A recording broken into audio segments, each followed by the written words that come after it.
This is easy and classic beef meatloaf, and it's just going to be made with some celery and onions.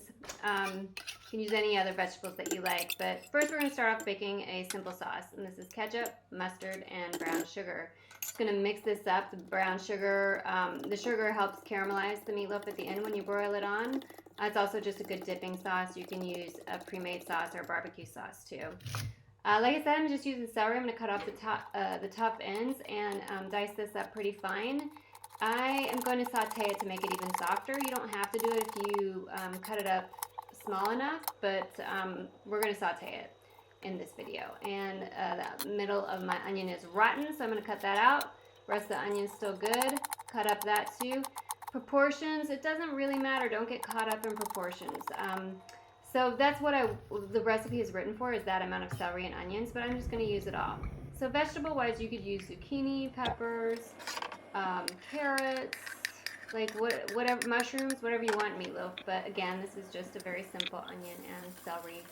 And so I'm going to saute that with a little bit of olive oil and salt, and salt helps break it down and release the liquids and makes it translucent a little faster. Saute that at a lower heat covered until it's translucent, and then let it cool. You don't want to work with it while it's hot. Trust that.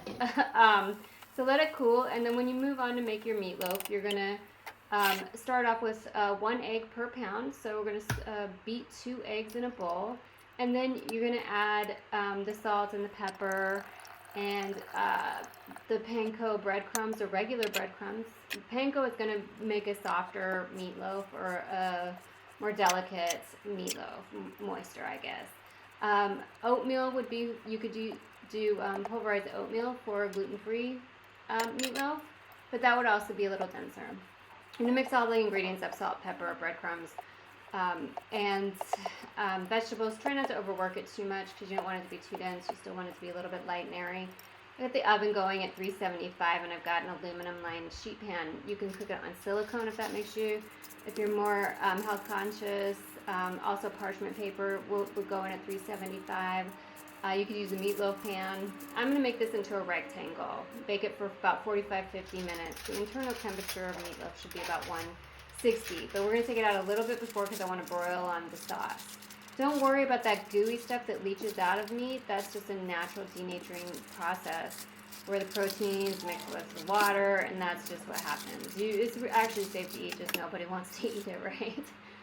Anyway, so slather on the sauce after it's cooked for 45-50 minutes, and then you're going to put it back in the oven at a low broil, or cook it until it's brown. You do a low broil for a couple of minutes, just watching it carefully so it doesn't burn. So I moved it to a different pan to get out of that grease because I don't like to broil when there's grease on a pan because it can start a grease fire in your oven, which, you know, would be bad, but so this has been resting about 15 minutes, and that just makes it easier to slice. And then just slice it up, add salt to taste, and put some more sauce on it if you like. Lastly, you know, these could be made into mini meatloaves. You could do them in cupcake pans, and you can make meatloaf with any meat. So I've made this with elk, venison, ground turkey, ground chicken. Those are a little bit harder because they're so lean. But anyway, you can find this recipe for classic beef meatloaf at eatsimplefood.com.